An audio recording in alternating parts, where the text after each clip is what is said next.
everyone! This video is for those of you who already have a dog that's getting 100% of your attention in your free time, and you're adding a new dog to your household and you're worried that the existing dog is going to feel a little bit neglected, stressed, or perhaps feel like they're going to have to compete for your attention. In this video, I'm going to give you some tips and ideas on what you can do to reduce the stress for your existing dog when adding a new dog to your household. It's a good idea that your existing dog's life and routines don't change too drastically with the appearance of this new family member. Some things you can do are, if there are more than one of you in your family, one of you can walk your existing dog or dogs as you train your new puppy so that you don't have to train two dogs at the same time and teach your dog that you already have to share your attention in training games. So one of you can walk the dogs and the other can do training sessions with the puppy. Then that gives you more time when all the dogs are together to just work on the concept of taking treats and taking turns taking treats. Because if you're trying to train your puppy other stuff, then your adult dog, especially if you only have one other dog, is going to feel really left out because they're used to getting all of your attention and not having to share their treats with other dogs.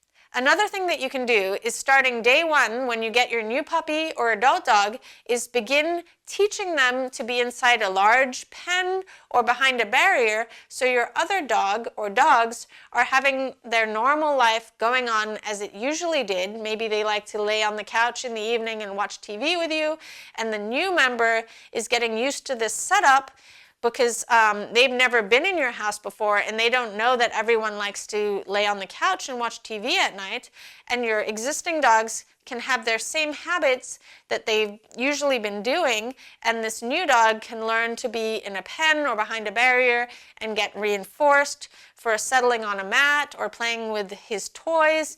And by doing this, you're going to greatly reduce the stress for the existing dogs. And also, you're going to be teaching this other dog that they don't need your attention 100% of the time, and that will really help in the future with sharing your attention with other dogs.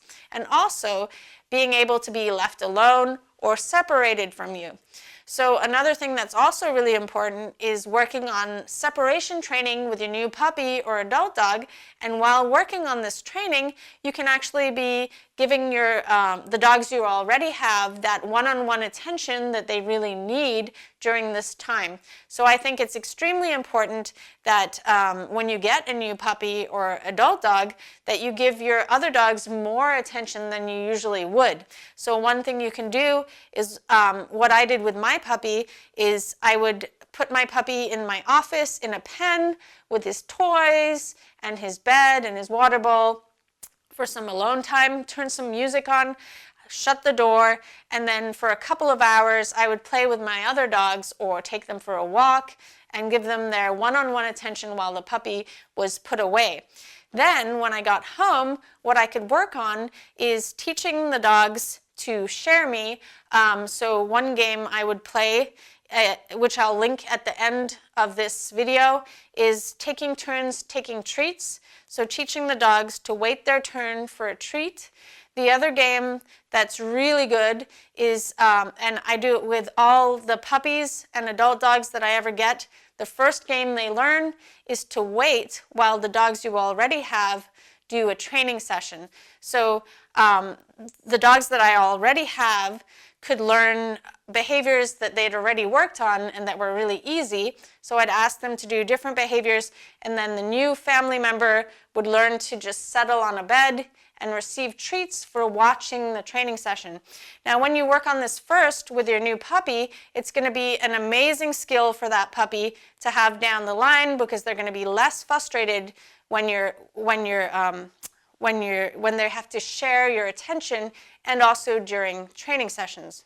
Another thing you can train if your dogs really enjoy being pet by you, for example in the evening, is you can teach your dogs their names and then they can take turns getting petting from you. So you can call your dog by name. I could say, Wish, come here, come say hi, and then I pet Wish, and then I can say, all done, now it's time for Splash. Splash, come here. And then I can pet Splash and then give her the cue that it's all done. you could say all done or go to your bed or whatever it is, and then give another dog a chance for some social interaction and petting with you. It's really helpful if you have multiple dogs to be able to share petting. Sometimes dogs, in my household, if I'm petting one dog, another dog will come in and want petting, and that's totally fine as long as the dog that's getting petted doesn't mind. You have two hands, you could pet two dogs at the same time. But if you notice some sort of tendency for guarding you, you could just make it more clear that one dog gets pet and then the other dog gets pet, and the dog that's waiting for their turn can get treats for watching the other dog get pet. With my own dogs, I like to make sure that the dogs that I've previously had get their proper walk without the new dog or puppy coming along with them at first, because this can be very stressful because that dog probably doesn't know how to walk on a loose leash, so they'll be pulling all over the place, and that can stress out a dog that's calmly walking and sniffing and knows the routine. So what I suggest is that the adult dogs or the dogs you previously have go on their walk while the puppy is having their separation training games, or someone else is staying home with the puppy and doing puppy training. And then later in the day, you can do a mini walk together to get them used to seeing each other walking around, and you could just go out your house and they could sniff around a little bit and then go back inside, rather than a long walk where you have to keep stopping because the puppy is pulling or the puppy is trying to bite at the legs of your other dog. So basically, if you're walking two dogs, and one's a puppy and one's an adult dog that's, not used to having a puppy around, it can be really stressful and annoying to see this creature acting completely unpredictable next to your adult dog. Or if you're walking off leash, that this poor adult dog is becoming the target of the puppy. Or perhaps if you got an adult dog, that your dog can't escape anywhere because you're out on a walk. So that brings up another point, that it's a great idea that if you see the dogs that you already own wanting to escape the new family member, that they can have a place that they can go to escape from that dog, or that you put the dog away in a pen, and vice versa. If you get a new dog and the dog you already have is obsessed or just can't leave that other dog alone, that you give them time apart so that they don't learn to dislike each other. I really like to build on positive experiences, so I don't actually like to let, it depends on the dogs, but if a dog is a real unknown dog, or I have a very sensitive dog, I'm not just going to let them, when they start to initiate play for too long, because what can happen is if it goes too long, it can become unpredictable, and one of the dogs might decide they don't like it anymore, and that can leave them with a negative first experience.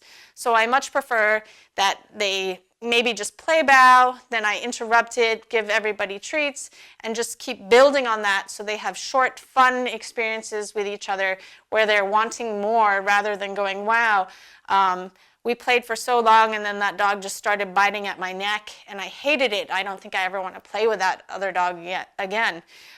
So that's what the technique I use, just slow and steady and building on positive experiences.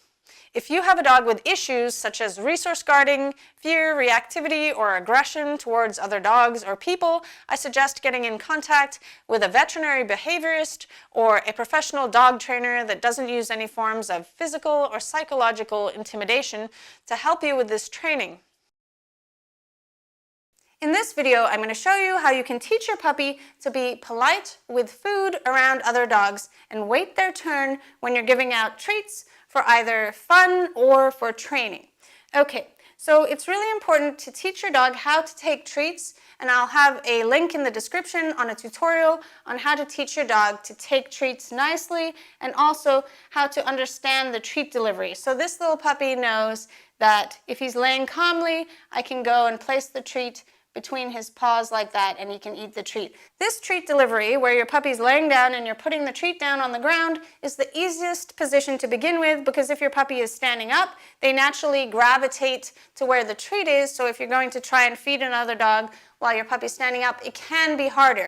If you just have one adult dog and they're not used to sharing treats, here's a game you can play with the dogs separately before trying the game together. And then when you do try the game together, if you're worried your dogs might get overexcited or want to rush over to each other, you can have them on a leash and harness or have two people hold them so they're at a distance and they can't reach each other if they think they might want to get up and get the treat the other dog is getting. So you put a cup down on the ground like this and feed your dog a treat for staying in the position as the cup goes down. And then, as you reach to put a treat in the cup, you give the puppy a treat. And you can use a marker. Good. Good. Then when your puppy gets better at this, you can put a treat into the cup. Good. And then give him a treat. Good. And now I'm going to use the same hand to go into the cup and then to him. Good. Good. Once your puppy is successful with this game, you can then add the other dog and play the same game. You might need to have your dogs further away than I'm showing in this video at first. I just wanted to get both dogs in the shot. If one of the dogs gets up and gravitates towards the other dog's treat, I suggest luring the dog back into position and then making the next step easier, so going back to feeding both dogs at the same time.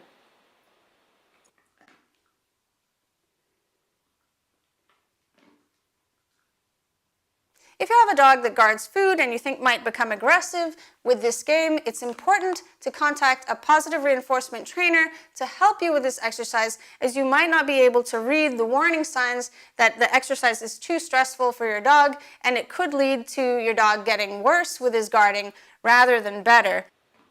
The next step is changing things up and practicing this exercise in different situations. For example, with the dogs in different positions, as well as in different locations, and with different types of treats.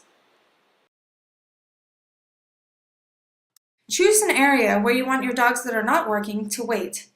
I like to choose areas that are higher up, but you can use a mat or a dog bed. If you have a dog that's uncomfortable with being near another dog, you can start with their mats as far apart as possible. For dogs that guard food or space, it's best to play it safe and have the dog settle tethered securely to something on a harness or in a crate that you can lock the door.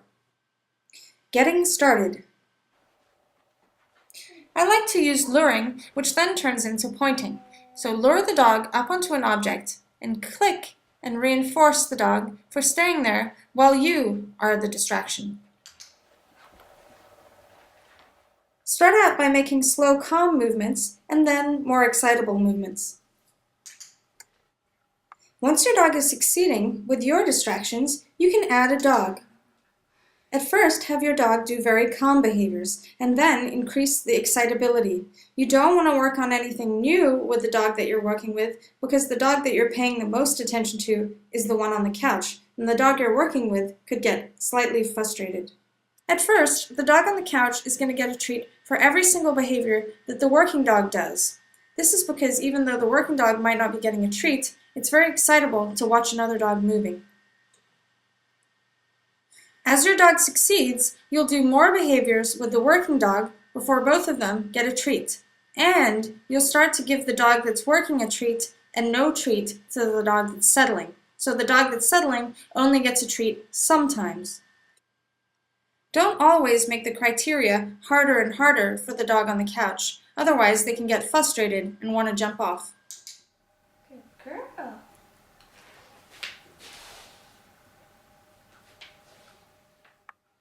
If your dog does jump off the couch to join in, lure the dog back and get them to lay down, but don't give them a treat. Otherwise, your dog is going to learn to interrupt your training sessions so that they can get a treat for laying down again. Wait till you've done a behavior with your working dog before you give your dog a treat on the couch. Make sure to give your working dog a treat if they're rudely interrupted, to teach your working dog to keep doing what they're doing, and they'll get reinforcement even if there's high-level distractions. Kiko, jump up and down. Mia, free. Good job. Mia, jump up. Mia, jump up and down. And down. Practice releasing your dog and sending them back to their place. If your dog is new to this behavior, they should get a treat for not only doing the exercises themselves, but also watching a dog jump up onto the couch or jump off, because these are very excitable behaviors and can elicit the other dog wanting to join in. Tug free. Trish free.